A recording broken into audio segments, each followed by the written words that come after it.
This program is designed to provide general information with regards to the subject matters covered. This information is given with the understanding that neither the hosts, guests, sponsors, or station are engaged in rendering any specific and personal, medical, financial, legal, counseling, professional service, or any advice. You should seek the services of competent professionals before applying or trying any suggested ideas.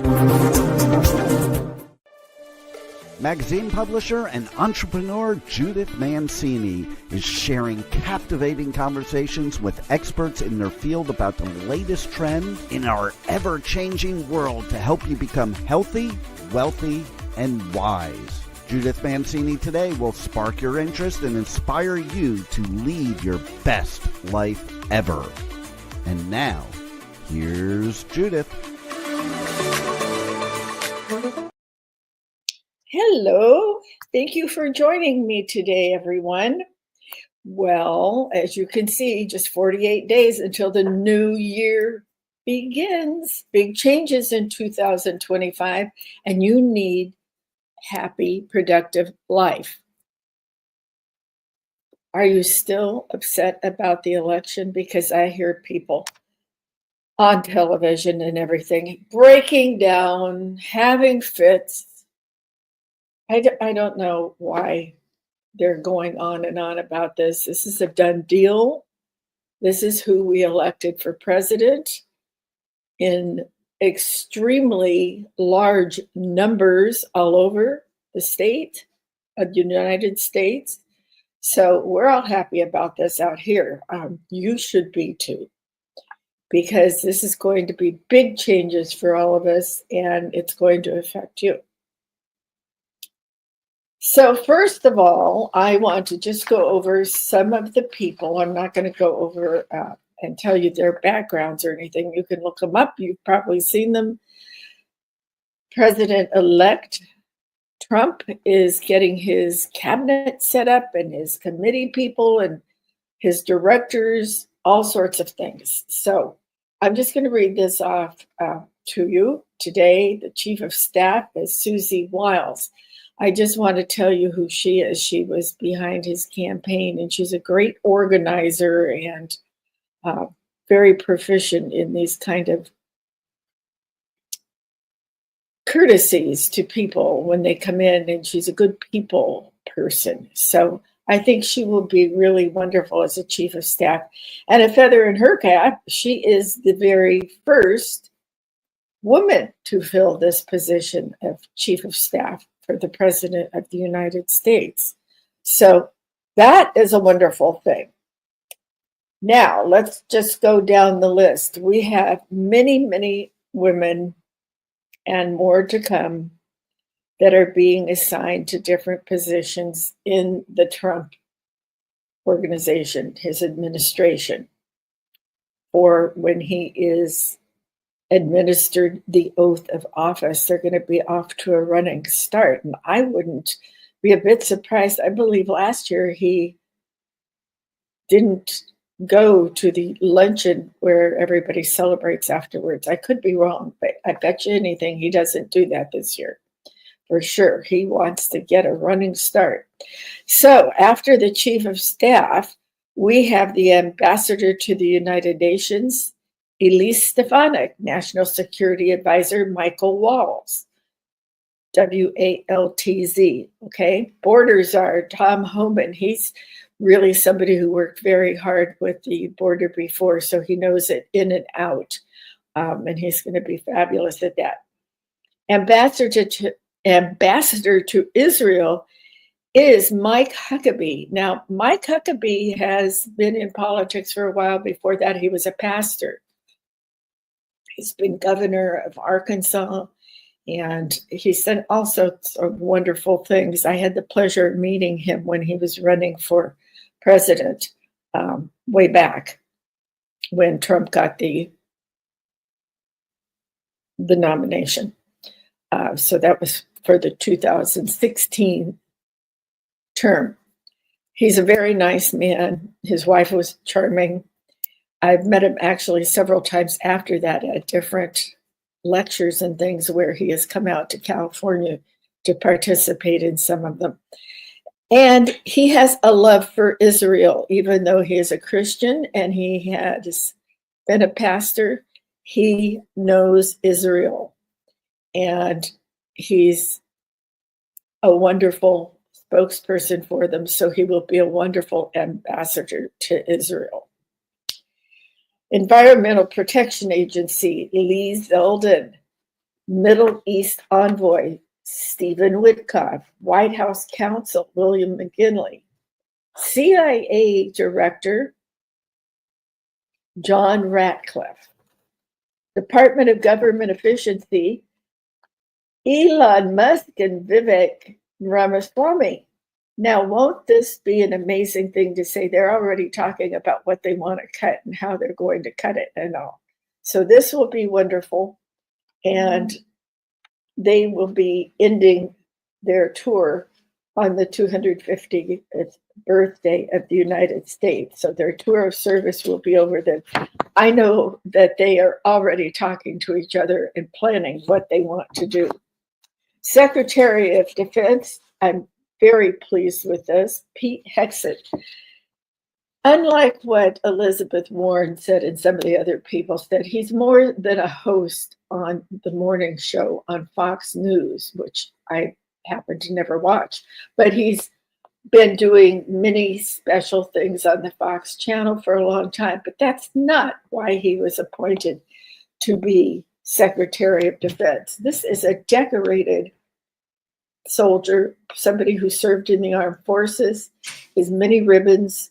He has been acknowledged for bravery for this. He knows defense in and out. He went to, I think it was Princeton and Harvard. And I think he was mad and he was going to give up his diploma to Harvard because he was not happy with what they were doing in school. I'll have to check that out. Homeland Security Secretary Kristi Noem. Well, you know, she is the governor of South Dakota. So Deputy Chief of Staff Dan Scavino, Deputy Chief of Staff for Policy and Homeland Security Advisor Stephen Miller. You may have seen him interviewed on some conservative talk shows and things on television. He's also served in administrations before as an advisor to different people.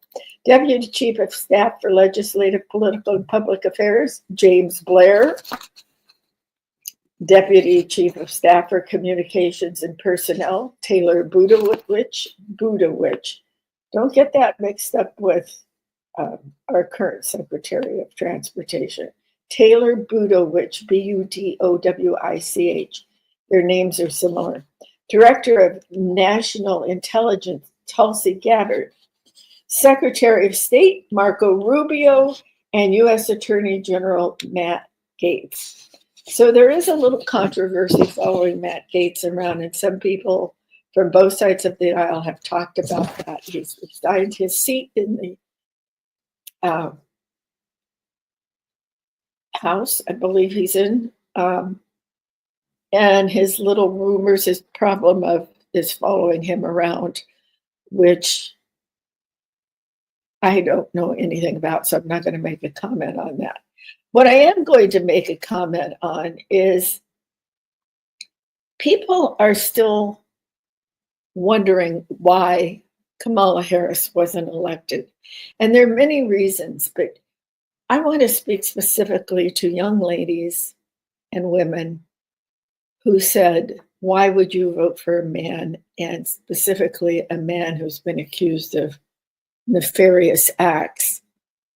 Accused, never convicted, and in many found innocent, like the Russian mess and the things they said about him. This is why Kamala Harris, one of the reasons, and I think a very big reason she wasn't elected, is because she never would name her policies. And quite frankly, I think she's not very smart. And I'm not trying to be mean, but all she could do in the beginning was giggle. I don't know how many times I had to hear about how she was a middle-class family, which didn't look like middle class to me when they showed pictures of the home she grew up in and all. And she didn't do a particularly great job in California. We know how she got there as Attorney General, and then she was senator. She didn't show me that she had high intelligence or could communicate well. No skills at that. She had to use a teleprompter all the time, and she refused to give most of the interviews that people asked her for. She just was not good with a public presence. Now you take the difference between her and these women that are going to be serving in different positions, some in cabinet, some as in other positions of high power. Elise Stefanik, ambassador to the United Nations, which we've already had one. Okay, that's good, one woman. Let's see, let me go down the list so I don't miss anybody. Kristi Noem, she has done an excellent job with South Dakota. She refused to make everybody wear a mask during COVID, and she kept her schools open and businesses open, and they kept creating jobs in South Dakota because people kept moving there. So she knows what she's doing, and she presents herself very well. Let me see. The other one I want to talk about is Tulsi Gabbard, and I'm sure there's going to be some other ones. I already mentioned Susie Wiles and how well she did with running things.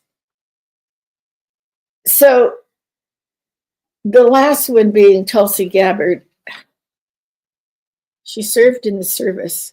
She served in the service. You know, these people have great backgrounds. National Director of National Intelligence. She knows what she's talking about. She had to know what she was talking about when she was in the service and everything else she has done. So there is a big difference the way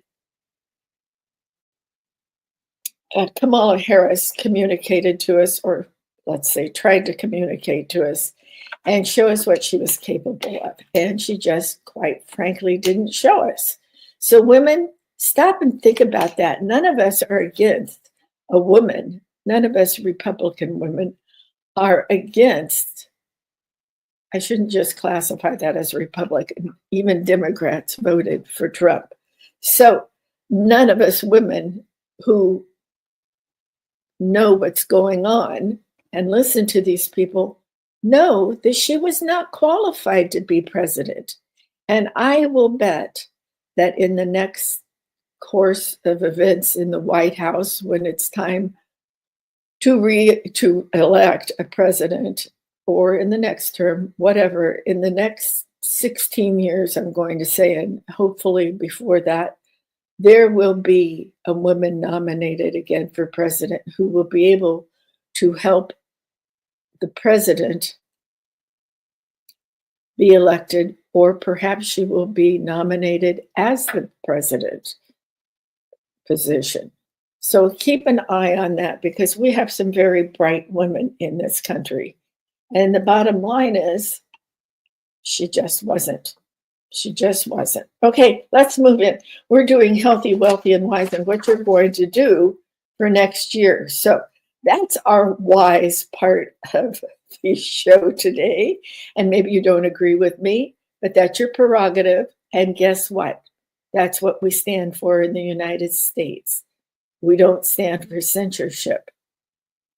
We have freedom of speech. So if you don't agree with me, drop me a note at judithmancini.com.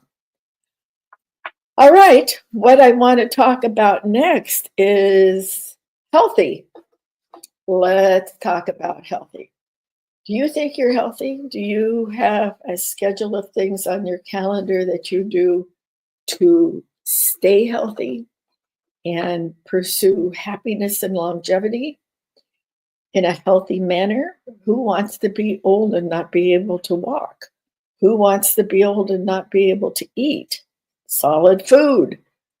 Who wants to be healthy and live long but be obese or morbidly obese, which our country leads the world in obesity? So I'm happy to see that RFK Jr. Oh, and by the way, on my last show, for some odd reason, I kept calling him RJ. Don't ask me why. Maybe I was thinking of Dallas in my head. So it's really RFK Jr. is coming in to look at our health situation here in the United States. He won't be Health and Human Resources. I think that will be somebody else. What he will be is making America healthy again with different things. I think the first thing he will do is get rid of the FDA so that you don't have to have a prescription to get vitamin C. Do you know they do that? I was appalled when my husband was given a prescription for folic acid. You know, you can buy that over the counter. Maybe not in the higher doses. But I looked at it and I saw that folic acid helps the thinning of the veins and arteries. So apparently he does like it. The doctor does like it. And the first thing we did was get that. And I didn't think anything of it. Folic acid, okay, I don't know everything about it. And quite frankly, I hadn't had time to really investigate it for the heart and the arteries and veins. But then I got the renewal for the prescription and there was a big copay on it. And I thought, well, this is ridiculous. You can go get it from vitamin stores. Folic acid, you know, that's what women take during pregnancy to prevent spina bifida. So it's a worthy vitamin that helps you in many ways. But I think if our FK Jr. gets rid of the FDA or gives it an overhaul, you're going to see more people getting off of their prescriptions that they probably really don't need the strength or don't need something else. I mean, like cholesterol drugs, statins. I know so many men who take statins, and when they first came out, all their doctors gave everybody statins. It's going to prevent heart attacks. Well, it also has side effects. It can make you, and not everybody gets the side effects. It could weaken your muscles. You could have problems walking. That's my husband. He has a problem walking. So red yeast rice was an alternative that we could use to do that. I have to be very careful what I say. I'm not giving you prescriptions or things that you should run out and buy without checking them out. So check with a healthcare professional. You might want to check with a naturopath or a chiropractor who specializes in this. Anybody who has experience in the medical world can discuss them with you. And more doctors are leaning towards this. So it's medical doctors. So it's an interesting thing. When I speak of medical doctors, I'm speaking of allopathic medicine, where they get an MD. And some of them go as far to get PhDs so that they can study all sorts of other things and help you also in their practice. So here we are. I'm talking about that. But when we're talking about being healthy, you should schedule a few things to review at the end of the year. Put them on your calendar. Try to get appointments now. Schedule them now. Because sometimes you have to wait 3 or 4 months before you can get an appointment. The way the health insurance is running in the country now is most of the health companies refer you to have a primary care physician rather than just a list of specialists. So that involves getting your primary physician to help you get appointments with people you feel you need. Now, I'm a big proponent of getting specialists for different things, and our new doctor is also, so we haven't had a problem after our move. Obviously, my husband has heart and circulation problems. So we have been assigned specialists in these areas. And each time you go to get a new doctor, you have to have a referral, which I'm not really happy about. If you carry your own insurance or you self-insure, meaning you pay your own bills, you can get an appointment. But if you go through a health insurance company, many times you get the primary care physician and you need to go through him in order to get a referral. And most of them have copays, so you want to check your insurance company. And if you're on a budget, be sure you check and see what the copays are. In doctors' offices, specialists, even hospitals, pharmacies, things like that. They all have copays. Most of them do. I shouldn't say they all do. Most of them have copays, so you want to check into that. There are several things you need to do at the beginning of the year. Schedule it for men. They need to schedule an appointment with somebody who is familiar with men's health, be it your primary care physician or not. And the things you need to check every year as your heart, as you grow older, as we all grow older, there's some things you want to add to your physical or your well-being check. And there are some things that maybe you don't want to do anymore. So maybe at this age, you don't want to lose a ton of weight, so you don't want diet pills. But maybe you should be always concerned about your prostate, because prostate cancer among men is high, just as breast cancer is high among women. So you can add to your physical with your primary care or a specialist in men's health.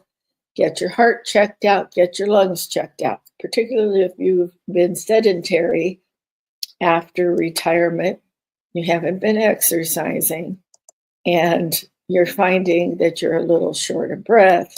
So get lungs checked, get your heart checked. There's a lot of other things if you have certain conditions. But the one thing that most men need to have checked for sure, because the incidence of cancer is so high, is prostate. So there are two ways to have your prostate checked. One is by blood work, and that would be the first one I would suggest, because that will tell you what your PSA count is, and that is the different cells, the different things that are going on with your prostate. If you have anything going on, your PSA won't be in the healthy range, and you can see that on your medical chart with your blood counts.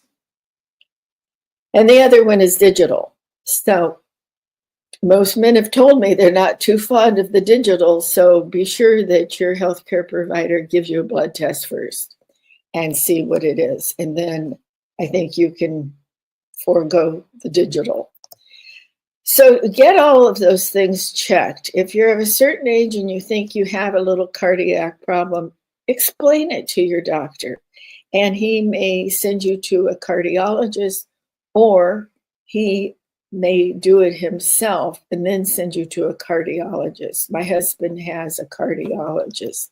He also has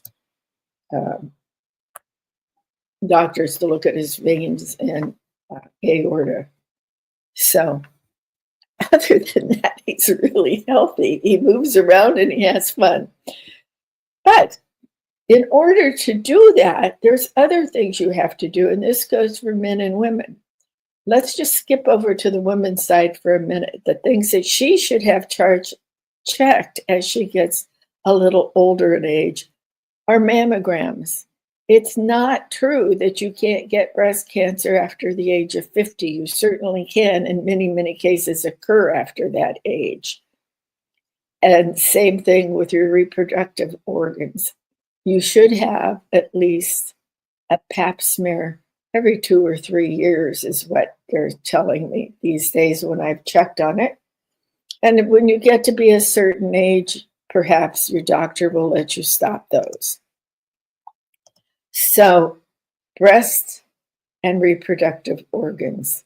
And then I would add to women, get a baseline cardiologist have them give you some kind of a test. You might have a heart murmur that needs to be checked out, something like that.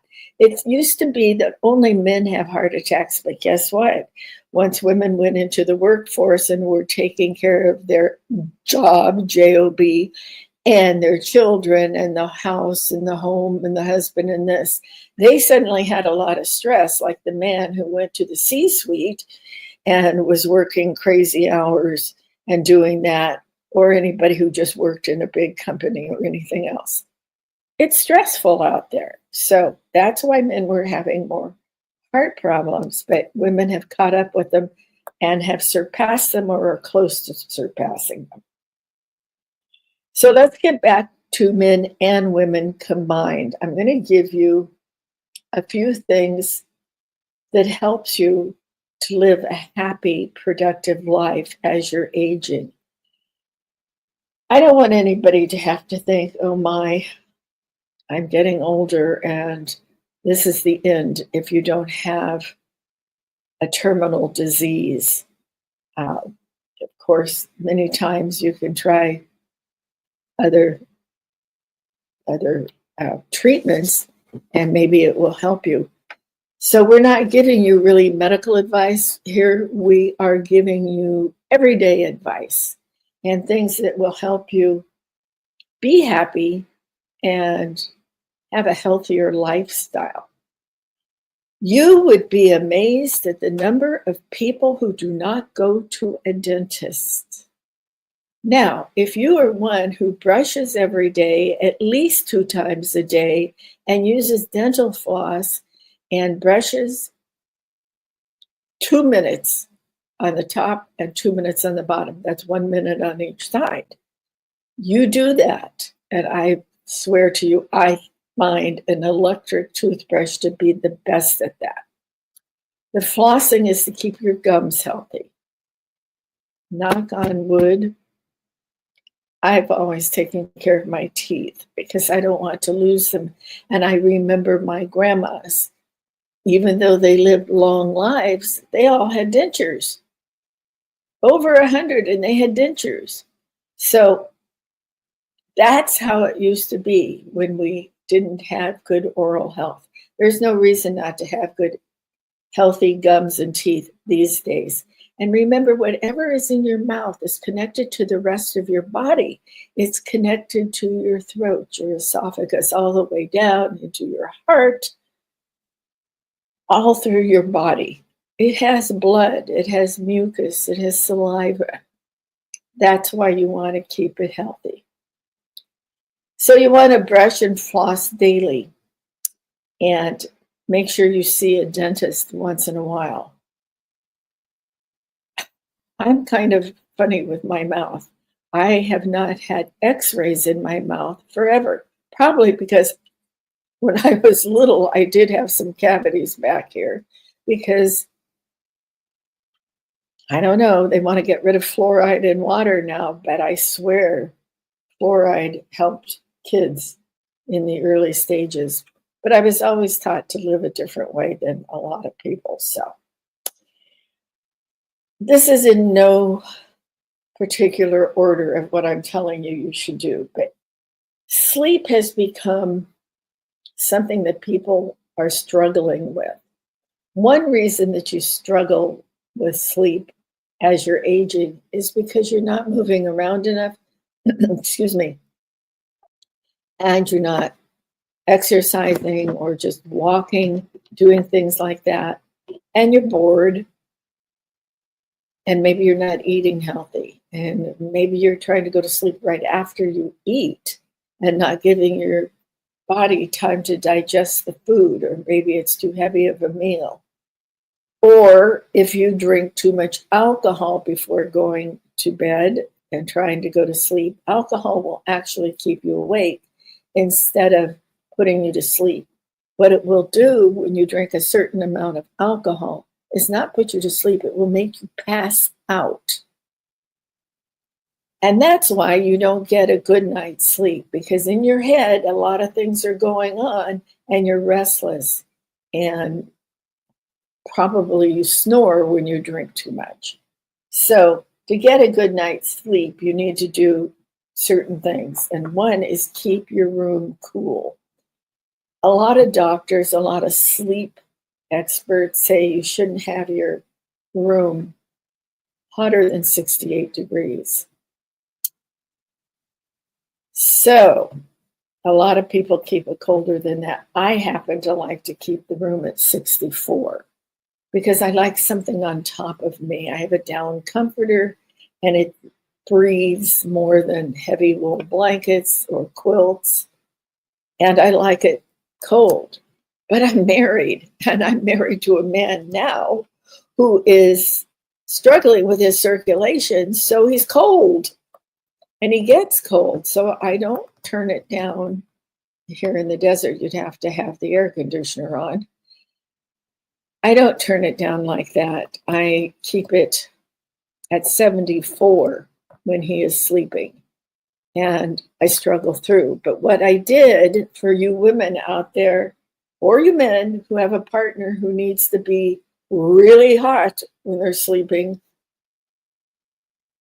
is I have a small fan that you can schedule for the amount of time to be on. You can schedule the time you want it to come on, and the amount of time you want it on, the speed you want it on, and it will circulate. It's only this big. It is not obtrusive. It looks, for a fan, looks nice. It's not one of those great big huge box fans or something, or one of those great big huge circular ones. I found it on Amazon. I don't remember the name of it. I should have looked it up. I'm sorry. So when I want to be cool and I can't run the air conditioner all night because I freeze my poor husband, I turn that fan on and it just circulates the air nicely and gives me a good night's sleep. A lot of people eat when they're under a lot of stress. I admit it, I eat, and I eat chocolate, and I don't eat good chocolate. Although one of these days I'm going to interview or introduce you to my good friend who makes the most delicious dark chocolate, and it has healthy ingredients in it. But to get back to a good night's sleep, as I said, you don't want to eat a heavy meal before you go to sleep. But you might try some soothing tea as you go to bed, like a calming tea that might have mint in it or chamomile in it, something like that. And that will help you calm down and help you go to sleep. Now, there's a lot of sleep products out there. You can get sleeping pills from your doctor. And if you have a terrible thing happen in your life, like you've had an operation, surgery, something like that, or you've lost your husband or your child, and horrible, horrible things have happened in your life, you might need to go to your doctor and have a sleeping pill prescribed to you. But please, please try to get off of them as soon as you possibly can. I will tell you, when my husband had his first heart attack, oh my gosh, we've been married nearly 29 years. Maybe we have been. We've been my husband, a year later, had a heart attack, and he had a single bypass, which has been good all these years and is still in perfect condition, the bypass part of it. But I couldn't sleep, and I was running back and forth to the hospital. And when I get back home, I only had like 6 hours to sleep, something like that. So I asked my doctor for Ambien, and I asked for the lowest dose. And for a long time, I kept taking it when he got home because he couldn't sleep. He was worried about himself, of course. So I eventually stopped taking the Ambien. He stopped taking the Ambien that the doctor had prescribed to him. And I didn't start ever again. I did when my son took his life. which is obviously a tragedy and hard to bear, I did not start taking Ambien because I knew I was so upset I probably would get hooked on it. It is addictive and it's not good for you. But instead, I switched over to melatonin.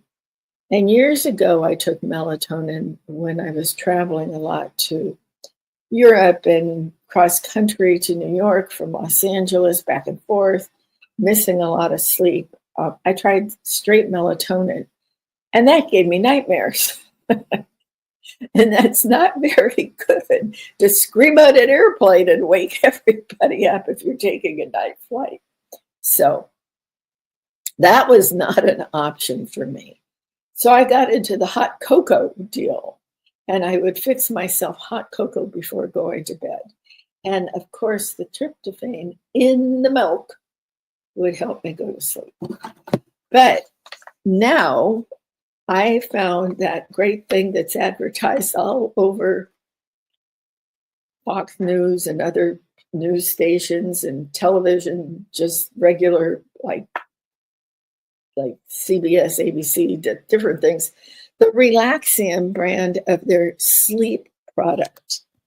And it has a formula that also has ashwagandha in it, which is calming. It's like a sedative for your head.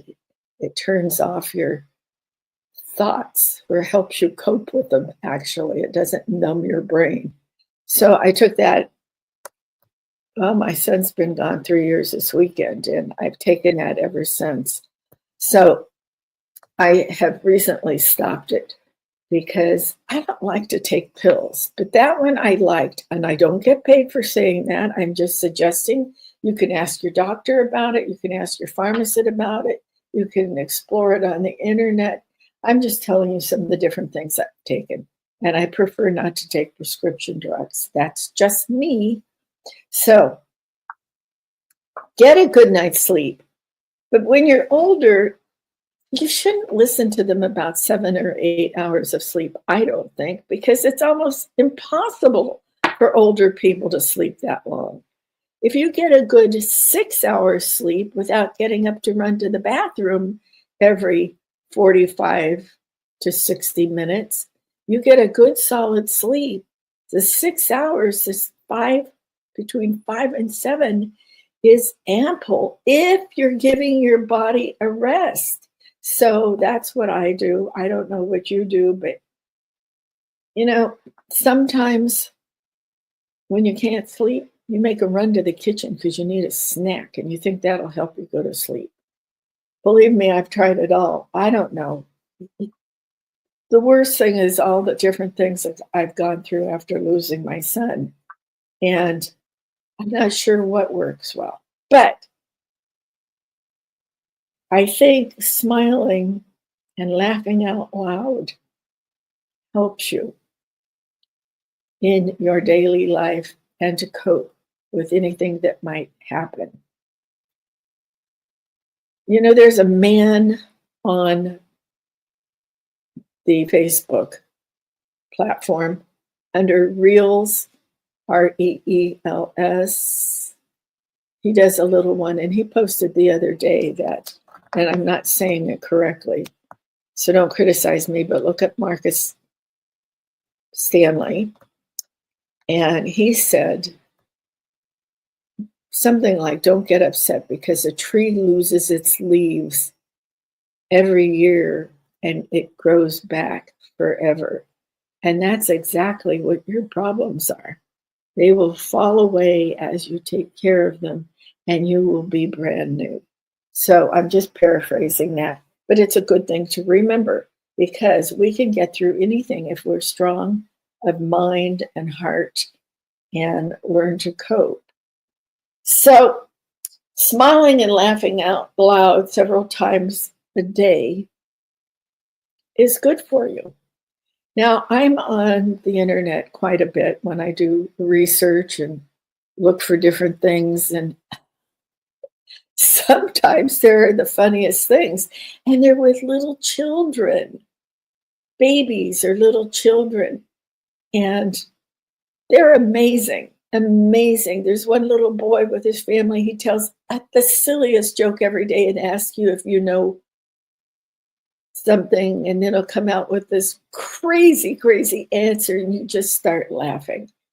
And then there's another little boy who I think he started loving sewing when he was 4 years old, and his family gave him a sewing machine, a professional sewing machine. He is now having runway shows, and he has a store. It's amazing. He makes me smile a lot, thinking that his parents would encourage what he was doing instead of saying, oh, boys don't sew, boys don't design clothes. They have encouraged him, and he's having runway fashion shows. It's amazing, amazing. So smile and laugh out loud. Now, I'll tell you what just really boosted me will be 3 years this weekend that I lost my son, and I've been really depressed in the last couple of weeks. I admit it. I will never not be depressed because I love my husband. I do love my husband, but I loved my son, and I will continue grieving because that is part of love. And I will continue to love my son. I don't know. Now I have my husband on my mind. I hope he's okay in the other room. So I will tell you, 2 of my girlfriends from Beverly Hills called me yesterday when I was in the car doing errands. And I haven't really spoken to anybody for over a year because I needed time. As I told them, they said, where did you disappear? We haven't seen you for a year. You haven't called us. You haven't done anything. And I told them, quite frankly, this country is a little strange about grief. You need to grieve for the ones you've lost, that the ones that you love the most. And I took a year to heal my broken heart and my broken head. Yeah, it's in your head, but it's in your heart too. So listen to your body, listen to your head. I'm not telling you I stayed in bed the whole time because I certainly didn't. I have too busy of a life to do that. But I sort of stepped back from my busy social life. I renewed some friendships via the internet. That was fun. But I didn't have to get all dressed up and put my makeup on or do anything like that. I could just still kind of hibernate in my home and take care of my emotions. And that's what you need to do. Smile and laugh, but take care of your inner thoughts and whatever is bothering you. Now, you could call that meditation. You can call it anything you want, but you can pray and meditate and think and journal and do all these things. And this is going to improve your life too. But remember, when you're doing this to improve your mental status, and you need to keep your body going. So you need to do other things, which will also help extend your life and will help you with your thoughts and your depression. You could try yoga because that's soft movement and you can go do your yoga things. You need to always stand upright. Don't look at me, I'm slouching now. I kind of feel like I need to be slouching to be in the window. Sorry. You need to stand up straight. Fortunately, I've had pretty good posture all my life because I was raised by my grandmother and she used to make me walk around the house with a book on my head. Yes. Thanks, Grandma. So try yoga.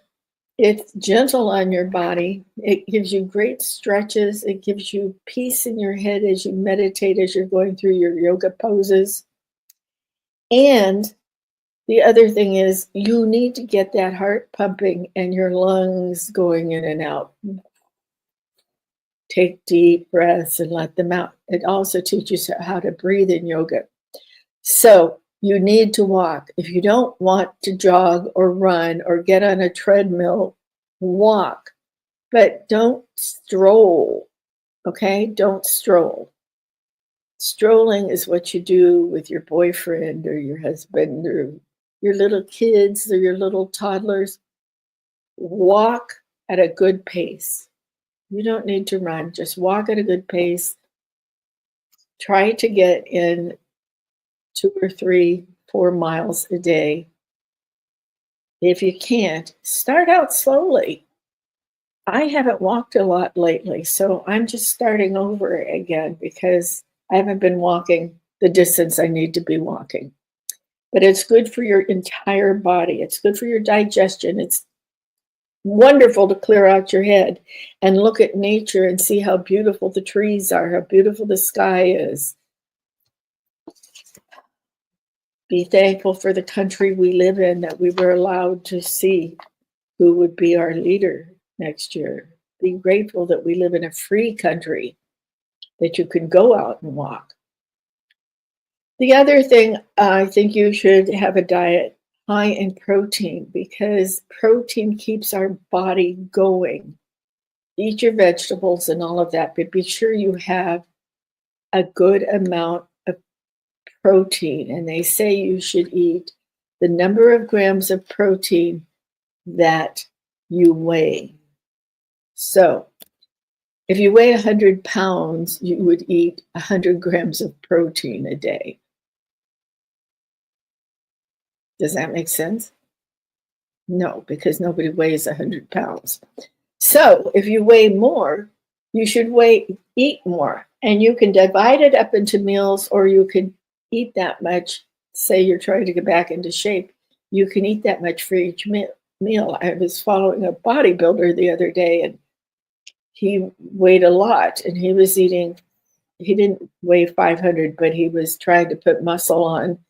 And so he was eating 500 grams of protein every meal, 3 meals a day. Well, it's easier if you do a protein shake at that point. And that's not bad for you either. Just get one that you like, that you will use it, and look at the ingredients, okay? Anyway, everybody is different. So everybody has a different thing that they need to tell their doctor about. You should get your eyes checked too. You know, I have to tell you, I haven't had my eyes checked for a long time. I can't remember how long, but right after I got married, and I had sold my publishing company, my magazine, my publishing company, and my son and daughter were still in Los Angeles. So I decided to go to my old optometrist. No, ophthalmologist. Excuse me. I got them mixed up all the time. My ophthalmologist. And he looked at my eyes, and I said, I'm tired of wearing contacts. I'm tired of wearing glasses. What can you do? He says, well, I just happen to be the head of the LASIK surgery for eyes at UCLA. So I checked it out and talked to him about it. And I went in. I had one done one day, took a couple days off to let that heal. And it's not messy or anything. It's a laser. It's very focused, comes down on your eye. And no, you can't see it and do all these things. It's very, very easy to do. And so I had both eyes done then. I wear glasses now because I'm looking at a computer screen. I can see to read the computer, and I can see to read books, watch television, see a movie. What I can't see are the darn dark menus with the printing so small in a dark restaurant. Sure, it's romantic, but give me a flashlight or something. So I carry reading glasses with me so I can read that menu in a romantic restaurant. Doesn't do any good with the man with you that has to read it too. So maybe you need the maitre d' to read it to you. Anyway, these are from readers.com. They're very inexpensive. I can get them in every color. They have a 1.25 magnification in it, which is very low. And the reason I do that is because sometimes when I'm looking at something on the internet, it's too small to read. Like Right now, I have my mail on behind the studio screen, and some of the things get so small that people send me, I can't see them. So I use this at a very low magnification. But what these do from readers, and let me tell you, their prices are incredible. They're very inexpensive, and they have specials running all the time. So they have them for men, women, and children. And they have a big selection of glasses like these or any of the other colors that I wear on the show.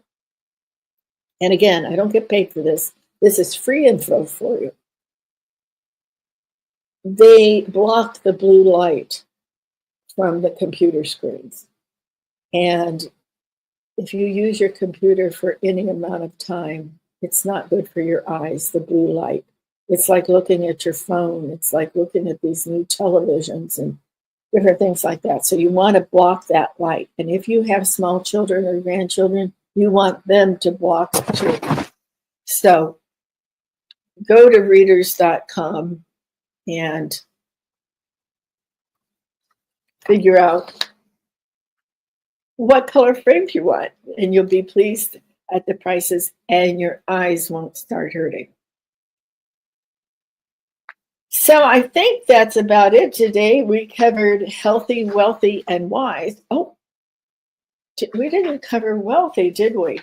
Okay, so we're going to have to talk in the next couple of weeks before the end of the year. I want you to review your financial business, your insurance, your car insurance, your health insurance, your life insurance, house insurance, all kinds of insurance. I want you to figure out what credit card you could do with that, how you could pay them off. I want you to look at your mortgage. How are you doing? Do you have an impound account on it? Do you even know?